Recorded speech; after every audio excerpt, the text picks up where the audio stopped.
Meditação para o dia. Santidade possível, a vitória sobre o pecado.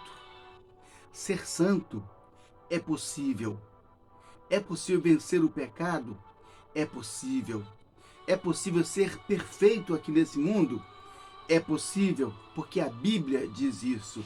Então, a Bíblia diz, na primeira carta de Pedro, no capítulo 1, nos versos 15 a 16, a Bíblia diz assim: sede santos em todo o vosso procedimento, assim como é santo aquele que vos chamou.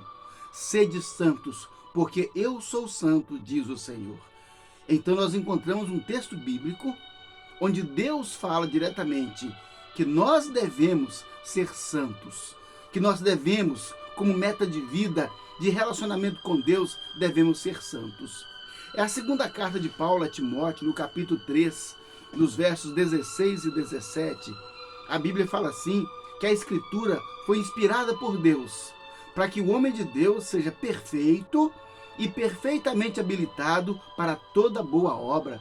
Olha que interessante. Primeiramente, a Bíblia fala, não é, para nós sermos santos. E agora a Bíblia fala para nós sermos perfeitos. Mas sabe o que é que se ouve aí no mundo? Sabe o que é que as pessoas têm o hábito de falar? Elas falam assim: ninguém é santo. E falam mais: afinal de contas, ninguém é perfeito. Ora, que história é essa? Se a Bíblia, se Deus disse, sede santos, se Deus disse, sede perfeitos, quem foi que disse que ninguém é santo? Quem foi que disse que ninguém é perfeito? Certamente foi o diabo. É uma doutrinação diabólica que tenta justificar o homem na prática do pecado, para que o cristão ele viva cada dia mais no pecado, conformado com o pecado, acostumado com o pecado, habituado a ele, como se dependesse do pecado para viver. E olha, um cristão envolvido no pecado, um cristão comprometido com o pecado, é um cristão fraco. É um cristão sem utilidade no reino de Deus. É um cristão que não resplandece a glória de Deus. É um cristão que não oferece nenhum risco a Satanás, aos demônios, ao império das trevas. Então a vontade do diabo, o plano dele, a arquitetura maligna, é cada dia tentar mostrar para as pessoas que elas não podem ser santas, que elas não podem ser perfeitas. Isso tem sido pregado, divulgado, e muita gente acredita nessa mentira. Isso então é coisa do diabo. Em nenhum lugar na Bíblia você vai encontrar dizendo assim, para a gente ser mesmo um pecador. Em nenhum lugar na Bíblia vai dizer, não, você não pode ser perfeito. Em nenhum lugar na Bíblia, pelo contrário, são múltiplos os textos que vêm nos ensinando, nos dizendo, nos exortando que nós sejamos santos, como é santo o nosso Deus que nos chamou. Então, essa história de que ninguém é santo, ninguém é perfeito, é uma justificativa diabólica para manter o homem no pecado, porque o pecado, ele promete uma satisfação imediata, ele promete satisfação à carne, e muitas pessoas enfraquecidas por causa da ausência de relacionamento com Deus, de falta de intensidade na oração e no enchimento do Espírito Santo, essa pessoa ela acaba sendo sempre um dependente do pecado e quer pecar, porque o pecado dá a ele uma satisfação imediata. Mas não é assim que um cristão vive. A Bíblia fala o seguinte, na carta de Paulo aos Romanos 6,14, o pecado não terá domínio sobre vós. Entenda isso que a Bíblia diz, o pecado não terá domínio sobre vós. É exatamente o que diz a Bíblia. Quer dizer então que o normal da vida de um cristão é viver em santidade, é viver sem pecado, é viver da maneira perfeita. A Bíblia diz, em 1 João 2, de 1 a 2, diz assim, essas coisas vos escrevi para que não pequeis. Olha só, quer dizer que o ensinamento bíblico é dado para que nós não pequemos. Essas coisas vos escrevi para que não pequeis. Mas se porventura alguém pecar, se alguém pecar, não é quando alguém pecar. Se por acaso alguém pecar, porque o pecado é um acidente de percurso. O pecado é um acidente. Ninguém sai de casa planejando, aí eu vou pecar agora. Não, um cristão não planeja assim. Porque se alguma pessoa sai de casa planejando dessa forma, pode ter certeza. É um cristão mundano. E o cristão mundano, ele não agrada a Deus, Deus não usa aquilo que é sujo, e certamente ele será separado da igreja de Deus no dia do arrebatamento, no dia em que Jesus virá buscar a sua igreja, a sua noiva. Então a Bíblia diz que o pecado não terá domínio sobre nós. A Bíblia diz: essas coisas vos escrevi para que não pequeis. Mas, se pecardes, tendes advogado perante o Pai, Jesus Cristo justo, o qual é a propiciação pelos nossos pecados e pelos pecados do mundo inteiro. Quer dizer, então, que se por acaso, se por um acidente, o cristão cometer um pecado, ele tem um advogado perante o Pai, que é Jesus Cristo, que com o seu sangue, ele nos comprou, ele paga pelos nossos pecados. Foi isso que ele fez na cruz, tomou sobre si os nossos pecados, as nossas culpas. Temos que entender que o pecado na vida do cristão, ele não é um hábito, ele não pode ser um hábito. O cristão verdadeiro, ele não vive na prática do pecado. Ele não vai viver habitualmente pecando, porque isso não faz parte da sua vida. A Bíblia fala em Romanos capítulo 5, o livro inteiro, o capítulo inteiro, ele trata do pecado, dizendo, olha, o cristão, ele pode vencer o pecado. Mas espera aí, falando de pecado, o que é pecado? Pecado é qualquer atitude, palavra, pensamento ou intenção que contrarie, olha aqui, o que está escrito na palavra de Deus. Então pense bem, é atitude sim, é palavra sim, é pensamento sim, é intenção sim, que contraria a palavra de Deus. Sabe por quê? Porque senão as pessoas acabam se permitindo alguns pecados, se permitindo alguns deslizes. Não, nós temos que manter a nossa vida voltada para Deus. Olha só que no Velho Testamento o adultério era tratado apenas o ato em si. No Novo Testamento não. Jesus disse, olha, se alguém olhar para uma mulher com intenção impura, e hoje, se a mulher olhar para um homem com intenção impura, no seu coração já adulterou. Quer dizer que agora Deus exige muito mais de nós, porque nós estamos numa reta final, numa reta de relacionamento intenso com Deus, porque o pecado tem bombardeado as nossas vidas para nos levar à perdição, para nos afastar de Deus.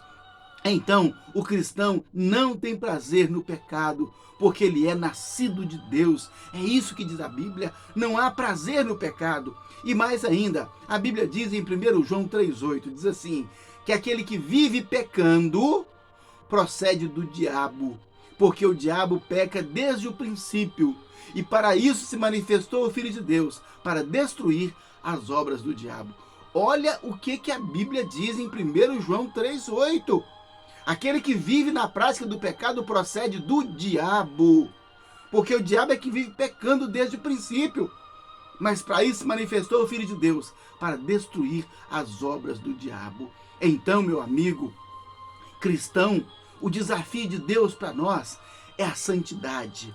E a santidade, ela não é a omissão, não é o silêncio. Não, o pecado é a decisão. A santidade é a decisão. Assim como nós, então, devemos construir santidade. Como é que se constrói santidade? Diante das opções. Temos duas opções, santidade ou pecado. Nós escolhemos santidade. Nós escolhemos Deus. É como aquela música, todo dia o pecado vem e me chama, todo dia a tentação, as propostas, mas eu escolho Deus, eu escolho Cristo todo dia. Olha só, é exatamente isso. Então, para nós construirmos santidade, nós precisamos escolher Cristo todo dia. Todos os dias, quando o pecado faz proposta, quando o pecado chama, nós temos que dizer não para o pecado e sim para Jesus. Escolher Jesus, escolher a santidade, escolher viver com Jesus para a glória de Deus, o nosso Pai Todo-Poderoso. Olha só que Deus, ele não usa vidas que estão sujas. Você usa um copo sujo? Você usa um prato sujo, uma panela suja? Não, tem que estar limpo. Então nós somos instrumentos de Deus, templo, habitação do Espírito de Deus. E Deus não vai se mover através de uma vida suja. Deus não se move. Deus vai se mover sim, por meio de uma vida limpa, purificada, que foi santificada para a glória do nome do Senhor Jesus, nosso Deus Todo-Poderoso. Pense comigo um pouco mais. Quando uma pessoa está com a roupa toda suja, Ele se incomoda de sentar no chão? Não, porque já está sujo, então não vai acrescentar sujeira. Mas quando uma pessoa está vestida com a roupa branquinha, como um médico, um enfermeiro, não é? A roupa está resplandecente de tão branca, ele não vai sair sentando em qualquer lugar sujo. Por quê? Porque ele vai zelar pela pureza. Assim são as pessoas. Se alguém, então, está com a sua vida envolvida no pecado, já suja de pecado, ele se suja mais, ele não está nem aí, um pecado a mais, um pecado a menos, para ele não faz diferença. Agora, quem está em santidade, essa pessoa se preserva, mantém santidade. A Bíblia fala em Apocalipse assim, olha, aquele que é santo se santifique mais. Você se dedique a isso. Agora, aquele que é impuro, que está vivendo a impureza, então se atola na lama. Porque não existe meio termo, gente. Não existe mais ou menos, não. Ou nós nos abstemos do pecado para servir a Deus de todo o coração, ou essa pessoa se entrega ao pecado, não há meio termo. Aí eu estou mais ou menos com Deus. Não existe mais ou menos com Deus. Tome a decisão de ser santo para a glória do nome de Jesus. Ah, pastor Nasson, mas eu já pequei muito na minha vida, o que é que eu faço agora? A Bíblia diz o seguinte, se confessarmos os nossos pecados, Ele é fiel e justo para nos purificar dos pecados e nos purificar de toda injustiça, para nos perdoar os pecados e nos purificar de toda injustiça, porque o sangue de Jesus nos purifica de todo pecado. Está escrito em 1 João capítulo 1, versos 7 e 9. É isso que está escrito. Então, se você até agora não viveu uma vida em santidade, peça perdão a Deus. Fala, ô Senhor Jesus, me perdoa, me lava dos meus pecados, Senhor. E o sangue de Jesus nos purifica de todo pecado. E Deus é tão misericordioso que a Bíblia diz assim, que Deus perdoa e esquece. E dos nossos pecados Ele não vai fazer menção. Ele não vai jogar em nossa cara o nosso pecado, porque Deus perdoa e esquece. Não é como as pessoas. Então, o desafio de Deus, a proposta, é que nós sejamos santos. Precisamos, então, fazer um pacto de santidade com Deus. Como é que é isso, hein? É você hoje confessar os seus pecados. É você hoje ter a certeza de que o Senhor te perdoou. E a partir de agora, você vai fazer um pacto com Deus de santidade. Você vai tomar a decisão de não pecar. Não, pastor, a gente peca até sem querer. Não peca até sem querer.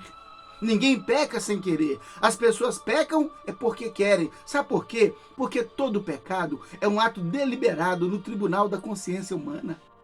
É um ato deliberado. O pecado passa pela nossa mente. Você faz ou não faz? Você fala ou não fala? Você pensa ou não pensa?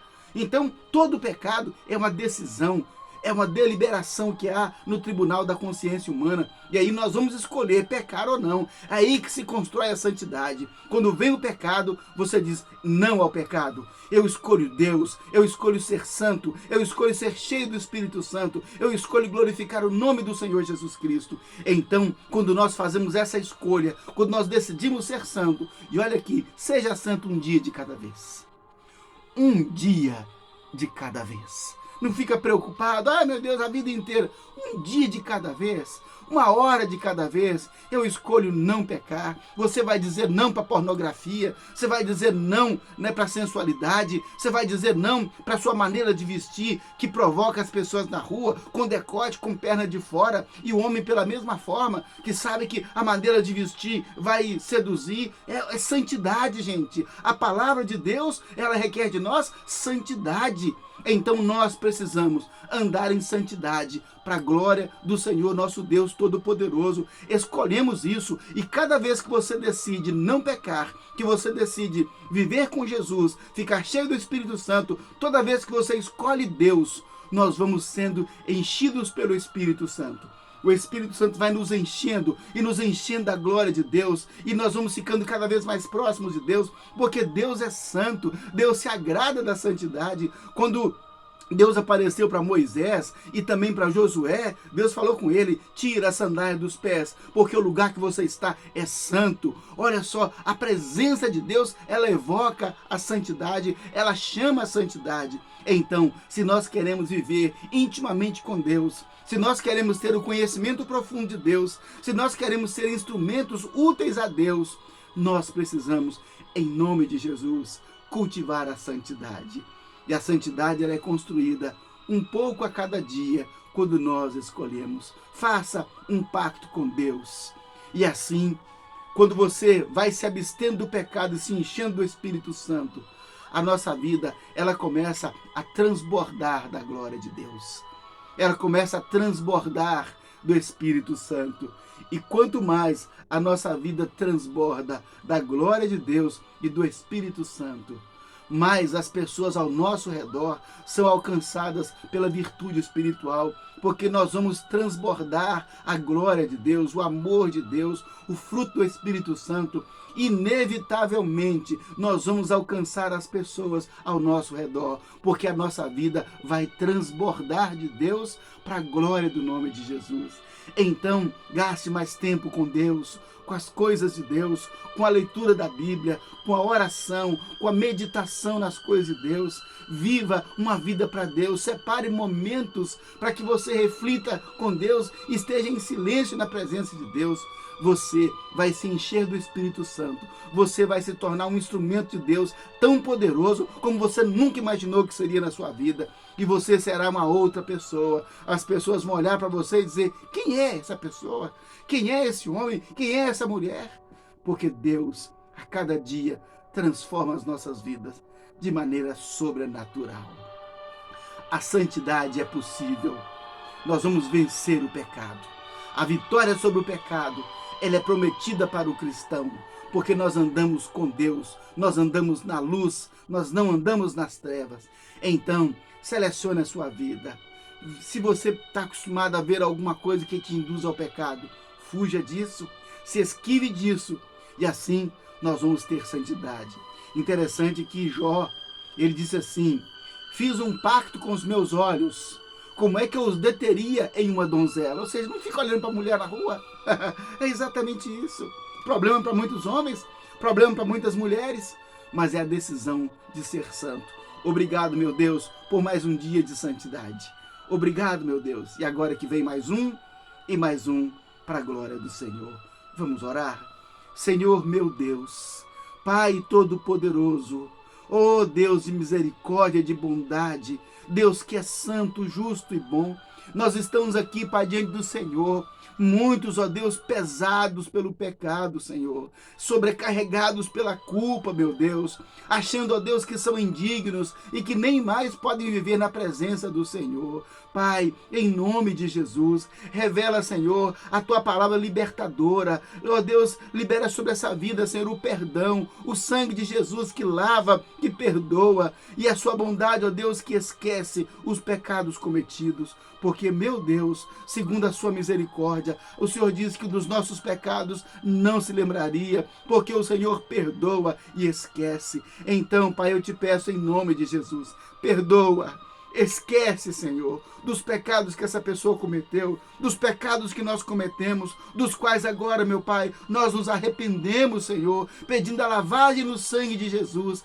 para que assim, Pai, sirvamos ao Senhor de todo o coração. Visita essa casa, meu Pai, essa pessoa que está escravizada pela culpa, meu Deus, pelo pecado. Liberta, Senhor Jesus, salva, Senhor, ó Espírito Santo, sopra sobre essa vida, sopra sobre essa casa. Senhor, envia os seus anjos para quebrar completamente, ó Deus, toda artimanha maligna, Senhor Deus, toda corrente que escraviza, que prende, Senhor, no pecado, para que, ó Deus, as pessoas que quiserem, que entenderem, sejam livres e possam assim, Pai, servir ao Senhor em santidade de todo o coração. Pai, queremos ser santos, assim como o Senhor é santo. Queremos ser perfeitos, assim como o Senhor é perfeito. Então, ó Deus, nós negamos essa palavra que diz que ninguém é santo e ninguém é perfeito. E nós declaramos e nós afirmamos que a santidade é possível e que ser perfeito é possível. Ajuda-nos, ó Deus, assim a viver, para a glória do nome do Senhor, Pai. Em nome de Jesus. Amém. Graças a Deus. Santidade é possível vencer o pecado, em nome de Jesus.